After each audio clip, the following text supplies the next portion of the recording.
Please stand as we welcome Janet.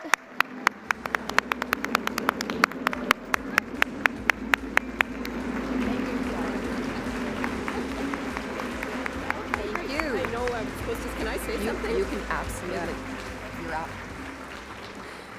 Thanks, everyone. I can't tell you how wonderful it is to be here in a room.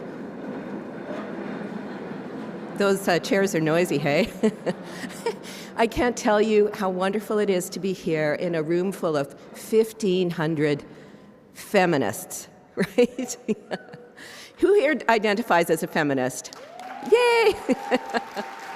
You know, it's funny, I call feminism the F word sometimes because it's a word that not everybody relates to, but I can't resist sharing just a couple of my favorite definitions of feminism. And the first is from the Oxford Athenaeum in 1910, so almost 120 years ago.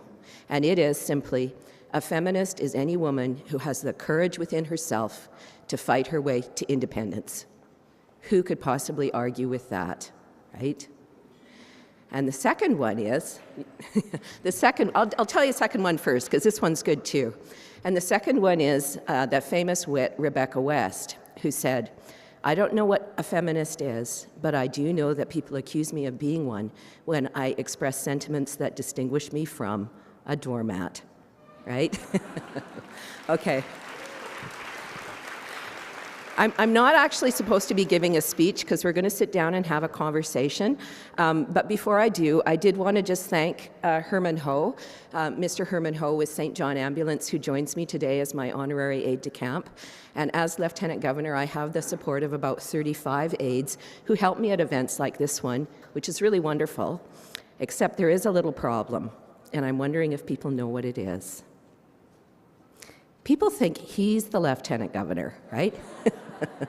You know, people will come up and say, can we have a picture? And so I'll get ready to have my picture taken, and then somebody gives me the phone to take a picture of this guy, right? Anyway, I do appreciate his support. So I better sit down, because what we're doing now is really we're going to have a conversation, and I look forward to that very much. And I'm so thrilled to be here and to see all of you so excited about creating equality for our society. Thank you. Sorry, I kind of... Sorry about that. I couldn't help myself. Well, good morning. We are so thrilled to be here and to have two absolutely extraordinary women on the stage who are hugely accomplished and just absolutely wonderful people. Of course, we have the Honorable Janet Austin and Adina Williams, who shared with us such a meaningful, extraordinary greeting this morning. So thank you so much for that. We really appreciate that. So as part of our conversation today, we're going to get into some very meaty issues around gender equality. But we wanted to start by just sharing some stories about how you got to where you are right now. Just starting with your honor. I mean, you were a woman, just like many in the room here today, a young woman, and now you're the Lieutenant Governor of British Columbia. Can you share with us a little bit about your journey? Well, you know, I have to say honestly that I never expected to be in this role. It's kind of the last thing in the world that I ever would have thought would come my way. So it came as a complete surprise to me last February or March when I got a call from the Prime Minister's office.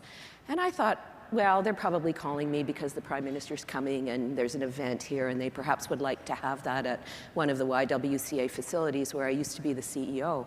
And so I was completely shocked when they came on the phone and they said, the reason we're calling is we'd like to do a security clearance check for a possible appointment as Lieutenant Governor. What do you think, right? Mm-hmm. Just like that. So it was a complete surprise, but it's obviously a great honor and a privilege to be asked to perform this role. But what is really important to me, there's a constitutional responsibility that I have, there's also a ceremonial role, but what's really important to me is to be able to use this as an opportunity to bring profile to issues that I have worked on my entire life. And of course, gender equality, equality in society, social justice, reconciliation, those are all things that are important to me. So, just briefly, I'll say I've had the privilege, really, of having worked throughout my life that has been intellectually stimulating, but also socially meaningful. And I've always been attracted to public service, so I have made those conscious choices to do work that gave me an opportunity to make a difference in society. But I've had many different types of jobs. You know, I've been a media spokesperson on environmental issues. I've worked in regional planning. I was an executive with BC Housing, building affordable housing. And really, I think a couple of things I would say. One is I've always worked hard, and I've always been willing to step up when work needed to be done. So that got me opportunities. But I also, you know, I would say the most important skill that I've had is the ability to write well and to communicate well. And that got me more opportunities than any other skill set I think I've developed over the years. So it's been a great journey and a privilege to do the job, the work, the many different jobs I've done. An amazing journey. So can you share with us your perspective on how the world has changed in terms of gender equality over the course of your career? Yeah. Well, there's no question that Canadian women enjoy a measure of legal equality that is not enjoyed by most of the women in most of the countries around the world. And today we've seen a huge shift in the education of women. You pointed out, or I think Lois and Jill pointed out, that Canadian women are now better educated than Canadian men. So that's a profoundly positive shift, but we still see that generally once women hit the family formation stage, those numbers do drop off. And so we don't see women advancing into leadership roles in the numbers that we might expect if we looked simply at educational attainment. So I think that's one big shift. Another thing is that we've seen more women who I would consider to be exemplars. So women who like Lori, like Jill and Lois, who are in leadership positions and they have a high profile.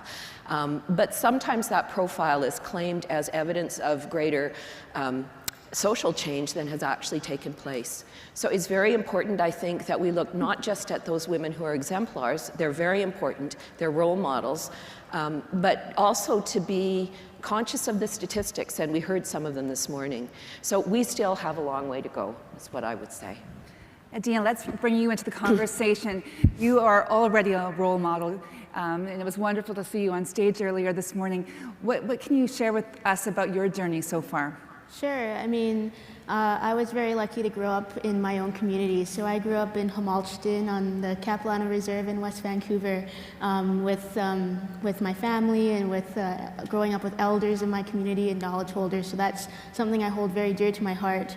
I grew up on the North Shore. I went to high school there, elementary school, and did a year at CapU there before going on to UBC, where I'm a student now. And when I graduate this May, I'll be the first person in my immediate family to have a university degree. So that's something I'm really proud of. Thank you.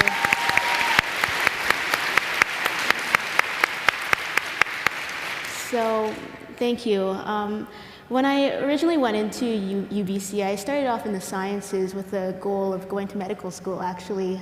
That shifted drastically when I got into First Nation Studies courses and really found my passions about advocating for Indigenous rights and Indigenous women's rights and advocating for being a meaningful voice for the reconciliation era that we're moving into now. And so that's something I'm really passionate about, and sharing dialogue. I really believe in the power of dialogue, what we're having here today, and where that can take us, and where our truths can take us, in whatever context that may be. So, yeah. Thank you for that, and congratulations. Thank you. So I think we all see Her Honor as having been a role model and a mentor to so many over the course of her career. So Adina, I was thinking that we should take advantage of Her Honor's presence here, and on behalf of everyone in the room, use her as a mentor for us. And I'm wondering if you can share with us some of the concerns that you have, either you or your peers, that you think we can get some advice around. Sure. I mean, as a young person, I've certainly benefited from mentorship and role models, and I wouldn't be here today if it weren't for my mentors and my role models, and I think that's fair to say for most of my peers here in the room. I am curious, though, about marginalized women. As an Indigenous woman, I think specifically, or for a woman of color, for example, what can be done to create more space for women who don't necessarily have immediate access to mentorship or easily accessible leadership opportunities to thrive. What more can be done there? You know, that's a really important question, and certainly it's a question right out of my 15 years of experience as CEO of the YWCA Metro Vancouver, because that's really what we did, was we worked to support marginalized women, primarily single mothers, Right. To make a successful transition to personal and economic independence. And that was both dealing with some of the incredible challenges they faced around, violence they might have experienced, poverty, lack of opportunity to educate themselves or get meaningful jobs. There's a few really important things, I think, that support women who are in those circumstances to be successful. We heard Bowen Ma, and Bowen Ma, total shout out to you. You're just an exceptional role model and a mentor yourself. But some of the initiatives that Bowen describes are things that I have worked on for 20 years. And a key one, of course, is access to high quality childcare, which actually enables women to have the time to study, improve their employment potential, or to work in meaningful roles.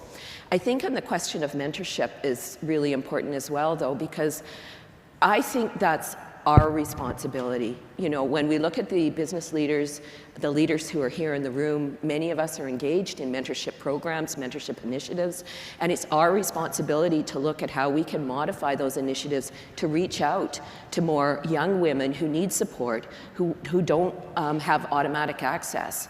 And so that's something that I would encourage all of the leaders here to think about. How do we reach out to support young Indigenous women and women who are experiencing some of the greater challenges that we see in society today? Also for women, though, I encourage them to speak up and to say what they need, and if people are in this room, I've always believed it was a responsibility for myself when I would get calls from someone who wanted some, just a short-term coffee meeting, a little bit of mentorship advice. I received an awful lot of those calls, but I always did them because I feel it is my responsibility to give back and to, pay forward some of the support that I've been privileged to receive over my life. Adina, I'm curious what you and your peers seek in terms of a mentorship relationship. Are you looking for someone that could be a long-term, ongoing mentor? We certainly recognize the importance of mentorship, but just trying to understand what the current generation is really seeking in that relationship. Sure. I mean, personally, more than anything, it's somebody who I look up to, somebody who leads by example. Those are the things that I really look for in a mentor, somebody who I can aspire to be like.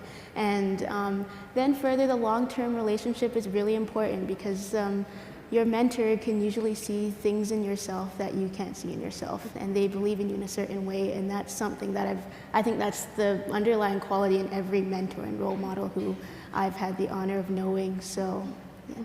Yeah, I have to comment there. In my career, I've had mentors who knew they were my mentors, but I've also had mentors or role models who I sort of admired from afar, and they probably didn't realize the impact they were having on me. So I appreciate the distinction that you're making between the two roles, certainly. So I thought we'd move the conversation a little bit on to current trends and what's going on in the world around us.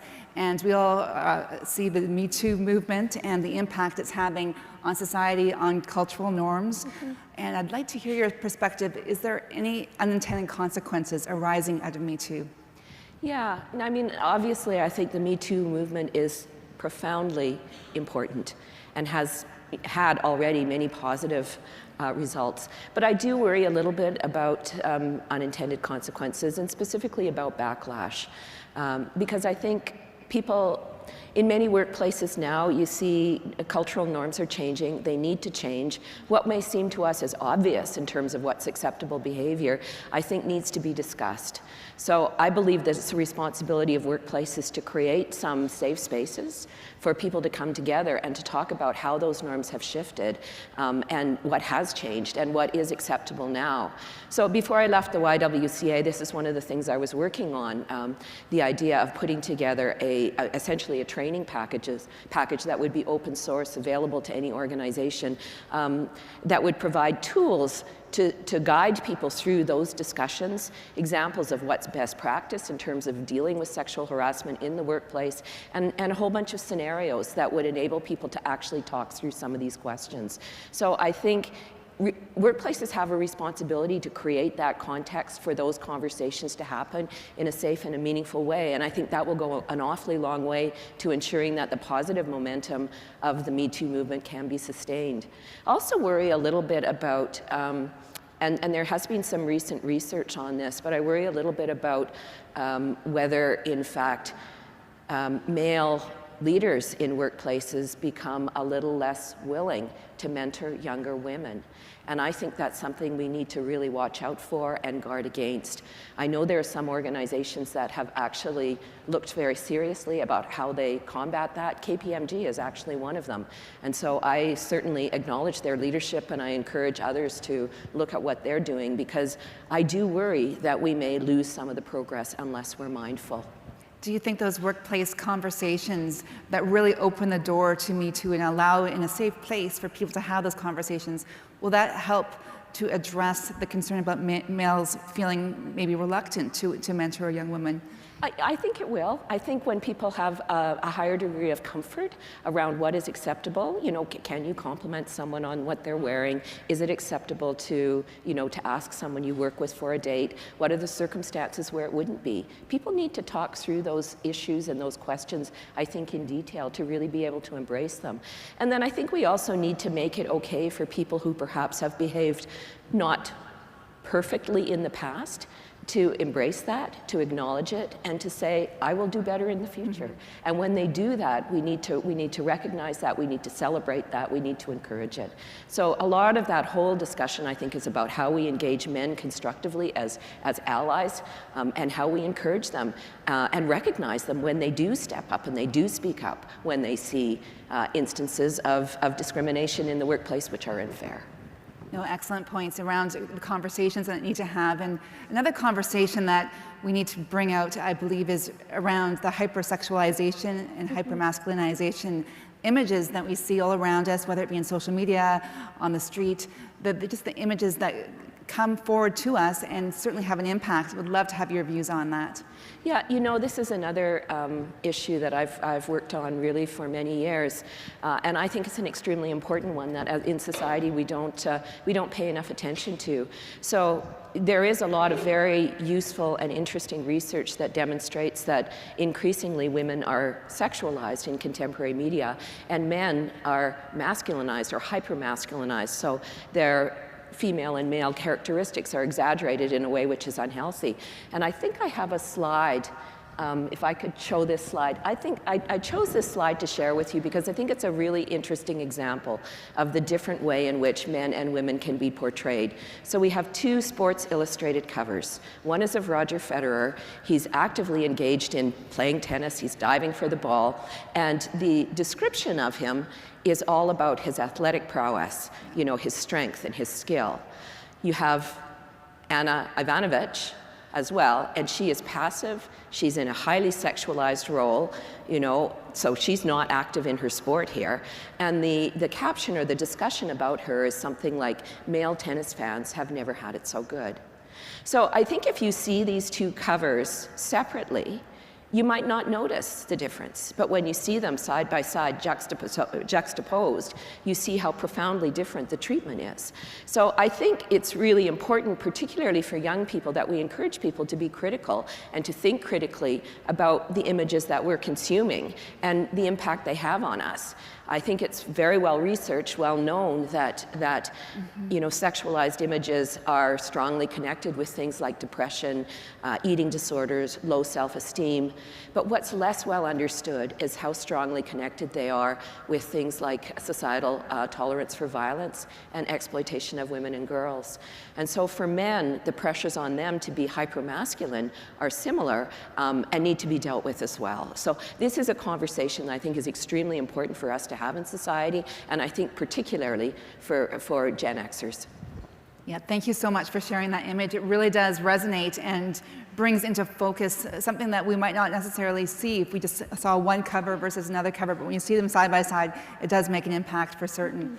So I want to talk about how we can move forward from where we are. We have some concerns around us in terms of how society is evolving, but at the same time we're seeing very positive trends, women outpacing men in terms of post-secondary education in some of the professions.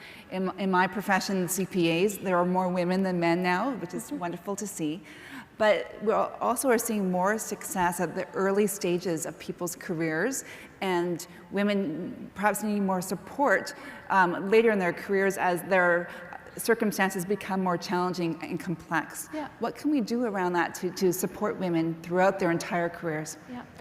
So my view is that we will not really ever achieve equality in the workplace until we achieve equality in the home.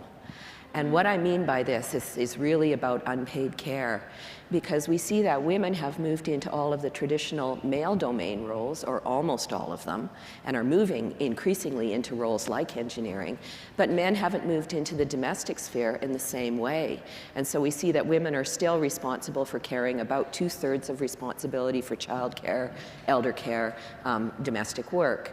And so I think we need to really look at how we can create conditions to incent men to play a stronger role in care. And one provision I think is really important is what's called daddy leave. And so this would be in parental leave, where you have a portion of parental leave that's reserved exclusively for men, so they either take it or they lose it.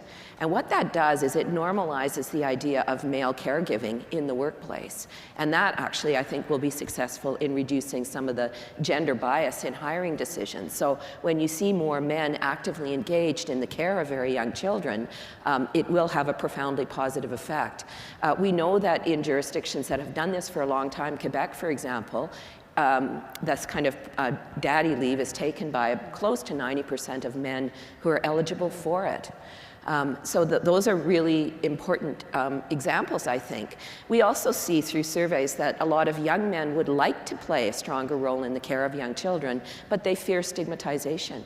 So how do we recognize and honor the men that choose to play those roles willingly, and bring positive profile to that, so that more men are encouraged and are willing to embrace that role for themselves? There's also very interesting neurological research that demonstrates that when men are involved actively in the care of very young children, something actually changes in their brain chemistry, and they become less aggressive and more patient. And that there's a profoundly positive impact on the development of children when you have both male and female positive mentoring roles or positive care roles. What about in the area of democracy? And I know that is one of your priorities as Lieutenant Governor. We have seen, except for some very recent civic election results, where 8 of the 11 city council positions in Vancouver are held by women. Yeah. We've seen women traditionally not seeking elected office, or in lesser numbers than men. What is holding women back? I think a lot of the same things that hold women back in the workplace, a lot of it is around unpaid care. It's about the fact that historically we haven't had access to things like high quality childcare. I'm very pleased to see that that is shifting, and that there is a much broader understanding, I think, in a cross-partisan way, of the importance of investing in things like childcare. But I think also the political world is known for being rancorous and, I guess, combative. And I think a lot of women, would be more willing to participate if we had a culture that was more collegial, perhaps a little bit more civil and respectful. And so I think asking that of our political leaders is important. Telling them that when they treat each other respectfully, we want them to debate ideas, because that's how we get the best results. But we want them to do so in a respectful way. I think that will encourage more women to be willing to step up. But I think we also need to look to real mentors and role models like Bo and Ma. He's an exceptional example of a young woman who has embraced this opportunity fully and willingly. And what I would say to all of you is really important to get involved. If it's not politically get involved in your community, participate in civil society. You learn so much from that. You understand how society functions. And I think very often it's those experiences that help people to develop the skills that give them the confidence to actually step up in political life. So I strongly encourage that. So I love how we've circled back to mentorship and the role models that people need to seek and the positions that people need to take on to be role models for others, just where Adina started us off. So as we are rapidly running out of time, Adina, can I ask you to share any parting words you might have of encouragement for the youth and the leaders we have gathered here today? Sure. I mean, I think you left it off on a really good note. Get involved and speak up. I think that also it's something to keep in mind is you leave here, you're so inspired and you're ready to take on the world and see then you see how big the issues actually are, and focus on one thing and focus on where your gifts and where your skills and where your knowledges apply. And I think as we continue to work collectively and collaboratively, our individual gifts and our individual skills and knowledges will create the change that we're seeking. And I think that will take us all in a very good place to wrap up the conversation that we had here. I think everybody here plays a role in that, and I think that we can all work together to get there. So well said.